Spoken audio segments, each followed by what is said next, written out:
The tenacity it takes to face your inadequacies and continue to try, that's where we've succeeded. What I'm good at and what we're good at together is not being right all the time. It's basically learning from your mistakes. Most successful people in the world are the people that can self-soothe. So can you avoid being triggered? If you're being triggered and you look outward and you're angry at the person that triggered you, that's weakness. You are manifesting weakness, and you have to go, ooh, that means I have an insecurity around this thing. I need to address my insecurity, and then that's going to put you in a far more powerful position to move forward. People that are successful, they can self-soothe, they can stay emotionally calm in the midst of the storm. When everybody else is panicking, they're only looking at solutions.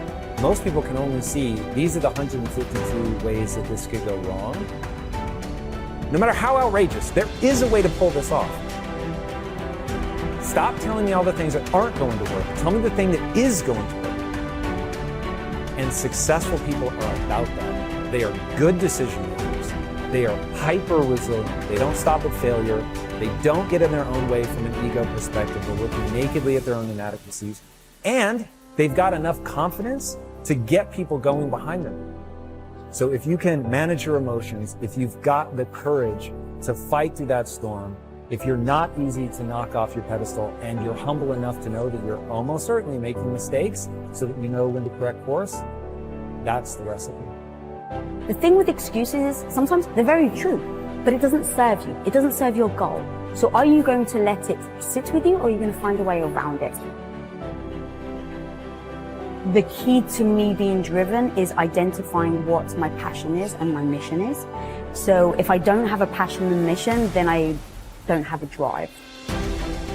If I could wake up every single freaking day and fight for that 14-year-old girl that was me, that didn't believe in herself, that felt ugly, that was teased, that was made fun of for my looks, I will fight for that 14-year-old girl so that if I can help her to believe she can become anything she wants if she sets her mind to it and works hard, then I feel like my job is done. Every day I wake up for that 14-year-old Lisa. You can become anything you want to become, but you're going to have to pay a heavy price to get there. So the question is, what is it that you want to do? Problem is, people are expecting. Nothing is ever going to be self-evident. You're never going to come across something like, this is what I meant to do with the rest of my life. You are going to find something that gives you more energy than it takes. I only do and believe that which moves me towards my goals.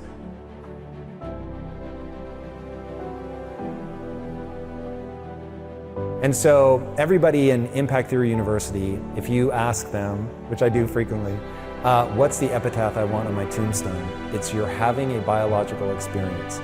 I really want people to understand, like, you can learn about the brain and it will reveal things to you about yourself that'll be unbelievable. If you're trying to get in a relationship, if you haven't read books about the difference between men and women, you're in real trouble. The world will be very confusing to you if you think that men and women are the same. So understanding the biology of this stuff, that was one of the big turning points in my life that finally allowed me to believe in a growth mindset. Was I just started researching the brain.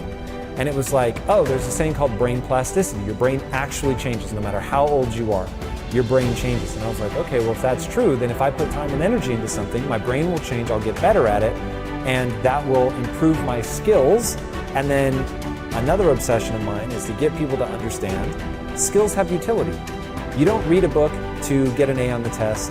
You don't read a book to check something off a list. You read a book to learn something that lets you do something in the real world that other people can't do.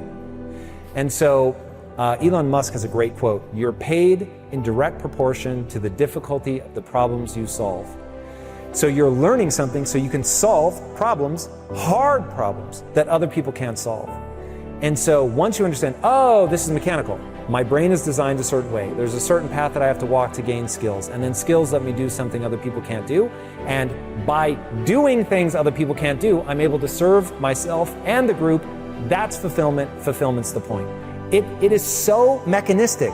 It's all just deadly simple. And when I'm giving honest answers, I'm always looping around, this is how the human mind works. And Every time I say something controversial, it's always about biology. Like, if you want to fight it, fight it. You're going to die tired, and I will propel myself forward because I'm not judging what is true. I don't deal with the world the way that I wish it were. I deal with the world the way that it is.